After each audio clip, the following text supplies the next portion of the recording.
Hey team, it's Ripper here. Hope you guys are doing great. Got an awesome video, full secondary build, Christopher Colombo, the Italian battleship tier 10, full secondary build. And I appreciate, again, let me get a shout out to all those who are helping us get to our goal. We are literally only a few subscribers away. Help us get to our goal of 400 subscribers, growing the channel, growing the community, having fun, shooting ships, sailing ships. And this is a blast, and really enjoy the community. Appreciate all the feedback as well. So this is a revisit to one of my, I would say, mediocre battleships, the Cristoforo Colombo, which is a tier 10 battleship for the Italian battleship line. It is a behemoth. The size of this thing is ginormous. You can see the amount of secondaries that it has on it, as well as the amount of main battery guns it has. 16 SAP, yes, ladies and gentlemen, SAP firing heavy caliber shells, as well as a full secondary build on this thing. And although the secondaries are kind of like Alsace and, you know, Burgonia and all these kind of secondaries where they really don't penetrate much unless you either build for IFHE or just really just to start fires, but they are there to reach out and touch somebody. Just letting you guys know, because I'd rather have guns firing than not. More guns shooting a gun, at least at something, is better than nothing. So that's my viewpoint on it. But anyways, first opening salvo shots. Already you notice 13 shell hits for 30,000 HP, ladies and gentlemen. This is a ridiculous monster. I mean, yes, it's like a shotgun blast of shells. The dispersion's not the greatest for 16 guns, but you're shooting 16 guns of sap-hurting shells. Let's take a look at this broadside Kremlin right here. We'll take a nice little quick shot. Now, the beautiful thing about sap is you literally are, you know, mitigating angles. Like, look at that. Boom, boom, boom. You're getting about 6,000, 7,000 shots despite angling. That's the really good, beautiful part about it. It does provide you the HE capabilities with the AP damage kind of style. You mix them together, you got a mixture of both. That's what they call SAP. But it doesn't start fires, so just keep in mind that's what you're basically trading off for. But it does pack a wallop. So the other cool things about the Cristoforo Colombo, it has the moving smoke screen, so as you're going full speed, you can have a smoke and hide in it. The downside about that is you can't spot anybody, can't see anybody. If someone spots you with radar or something like that, and they got somebody spotting you after you fire guns, and you are essentially flying in a cloud, you can't do much about it. Look at that, 10,900 damage. That was an incredible shot on the Iowa right there. And here go the secondaries. Look at all those guns firing. Boom, boom, boom, boom, boom. I love it. This is why it makes World Warships so much fun. Just shooting so many shells at something, and just I'd rather have shells shooting than nothing. So just keep that in mind. The other cool pros about the Cristoforo Colombo, we'll damage con that. Fire right there. And, ooh, almost got the kill there, but we took a shot and we didn't get anything. But the other benefits of this is kind of like, I would say, a pushing in kind of battleship, because the rear turret guns, if you notice, are 360, which means you don't have to wait the full turn of a turret to get on target.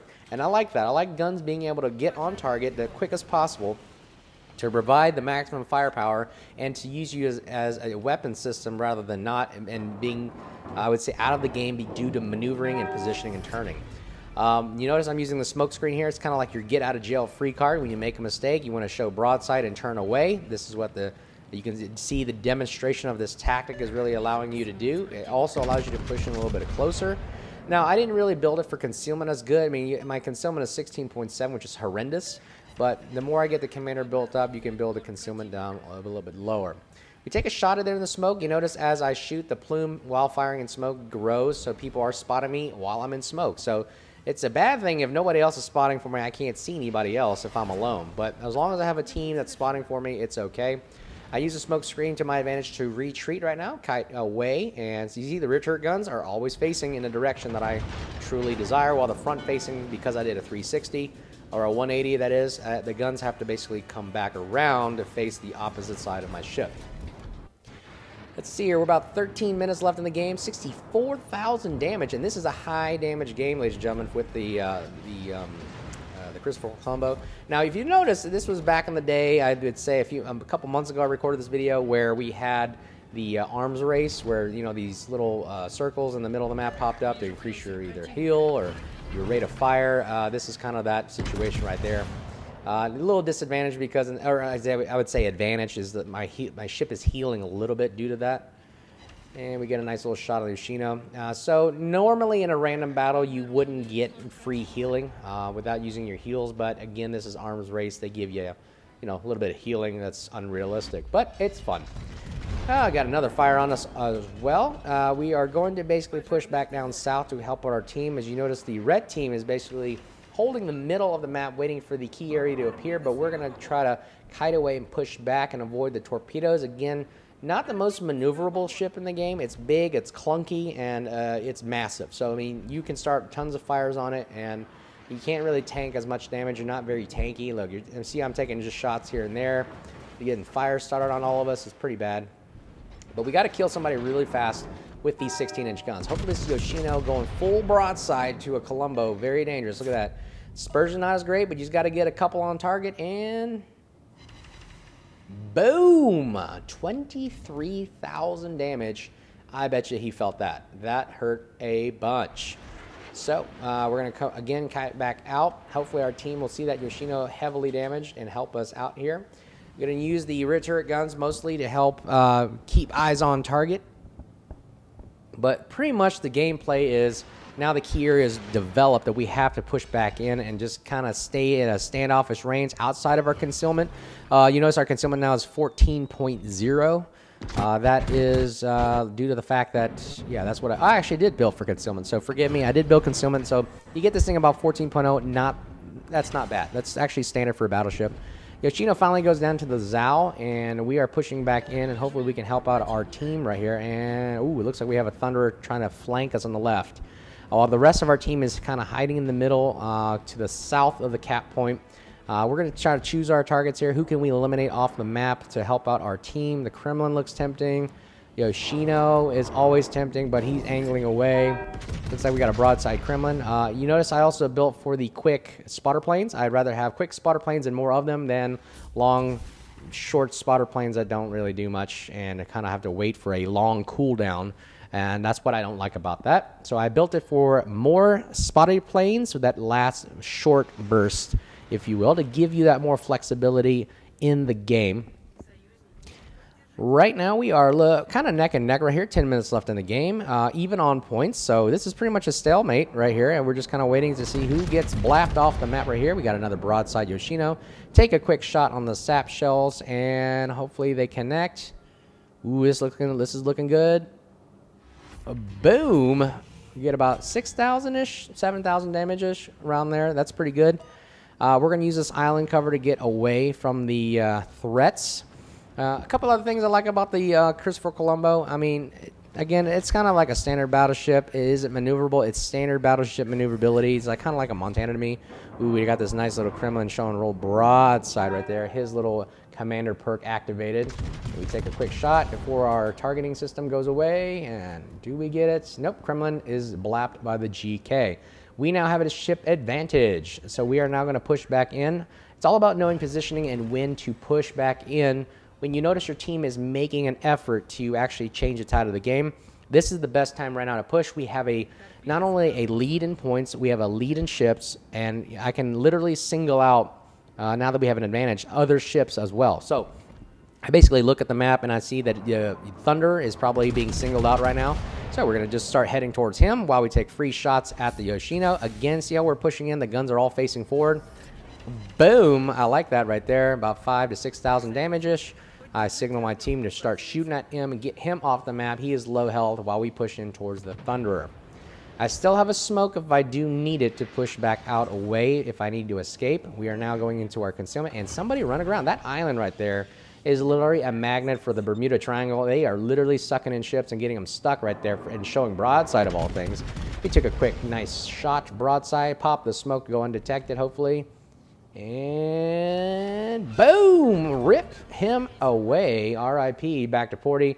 He is gone, and now we are pushing towards the Thunder. Hopefully this smoke will conceal our movements as we get a little closer to the Thunder. The reason why it's showing off is because we fired in smoke. There we go. Their smoke goes in. Our concealment goes down to 2.0, and now we are picking a fight with the Thunderer. He's firing AP, thank goodness. He's not shooting HE. He would have burned us to death. But we're going to push in as close as we can to get into secondary range. Our smoke is about to go up, and you notice it's moving with us, and now it's stopped, and now we're about to emerge from the smoke like a ghost. in the ocean, like a pirate ship, whatever you want to call it. And here we go. See, look at the angling on the Thunder. It doesn't matter what he does. I'm just going to take a quick shot at the main structure here. And look what kind of damage it does. Boom. Look at that. 25,000 damage. Did I tell you this is a high-scoring game? Secondaries are starting to pop up. Get those gunners, start practicing and shooting on a massive Thunderer battleship. And they're going to start firing. Look at all those guns firing. I love it. And they're really just there designed to just start fires. It really doesn't pen much damage, especially on this kind of battleship armor. It's pretty much weak. Probably the only thing it really could penetrate is maybe a destroyer that it was coated with 16mm or 19mm armor. But if I build this out to IFHE, that's the maximum you're going to get. I think they're 90mm guns. They're pretty weak. So anyways, we'll take another shot. Look at the angling, and boom, boom, boom, boom, boom. Look at that, 17,000 damage. At this rate, him taking 17 to 20,000 damage every salvo is not in his favor. And we're trying to get away and kite away, and hopefully this doesn't hurt us. Ay, ouch, 25,000 damage. That was, see, again, that's why smoke is important. Bad on me. That was a bad mistake on my part, showing too much broadside, but I have to kite away, or otherwise I'm going to get eaten alive from a Katakazi on the right, or Thunderer burning us down. So we're going to keep shooting, kiting away, and this is our advantage right here. Our sap shells do great against angled ships. Look at that right there, 16,000 damage, and secondaries firing as well. His secondaries are trying to do stuff to us, but he doesn't have as many as we do. We have a lot. Look at that, 86 hits already. And we need a fire at some point here. This is, I mean, somebody's got to finish this ship off. All right, we are angling away. We have to angle away. We cannot absorb too much damage. We also have to survive for our team. I mean, throwing our ship away is also a detriment to our team. We want to make sure we conserve as much health as possible. Got the guns trained on the main superstructure. We fire one salvo. Does this finish him? Boom, 5,600, not enough. And I believe his health is ticking up, so he's healing. And this is the British battleship line. I mean, they don't have the super heals, but it is a good heal for the British side. Look at that. He's already up to 12,000 damage. I'm sorry, 12,000 HP already. And, man, he is healing up crazy. We get a fire, finally, from our secondaries. Way to go, secondary gunners. And now we have only 8, what's it? 8 guns trained on, and boom! Thunderer is burned down by another Thunderer. Thank goodness. Save the day right there. We say well done. Appreciate all the support and the help right there. Now it's our time to push back in. We are at 219,000 damage, and that is impressive just from this battleship alone with only 1 kill. So I think we did our fair share right there. Again, if you like the Christopher Colombo, it is a tech tree line of the Italian battleships. Is it worth it, in my opinion? Yeah, it's worth the grind. It's more, I would say, pushing in medium range, brawling kind of style. Not the best brawler out there because it doesn't have torpedoes. The secondaries are literally only fire starters, and they're not really hitting much even with the rework. So again, this is more of a shotgun blasting medium range ship where it can literally take off, as you can see, 25 to 30,000 damage per salvo, which it's pretty much a big brother. It's a big bully in the game. But again, with big bully and big size comes cost. You are sacrificing either maneuverability, your size, your ability to be shot at so much, and you're going to burn easily. So those are the couple of things you got to worry about. The smoke does help you, but again, it is just a get out of jail free card. Like I'm using right now, it's literally just to either forgive your mistakes or to push in close. But again, it doesn't last long enough for you to really push in deep enough to really become, I would say, effective, like say a vampire or one of those other crawling smoke ships that they have out there, like a Polyomilio. So would I grind for the ship? Absolutely. I think it's fun. It's worth it. It's a great battleship for, you know, like I said, fun brawling shotgun blast style kind of game. So again, hope you guys enjoyed the video. 234,000 damage right here so far, and we're going to take another shot to get some more free damage at the GK. Let me know what you think about the comments below. Again, we're on our way to 400 subscribers. We're almost there. Only about a few more subscribers away, and our next goal will be 500. But again, we're growing the channel. We're having fun. We're having a blast doing it. And until then, guys, be safe, and we'll talk to you guys soon. Cheers. Потрясающе!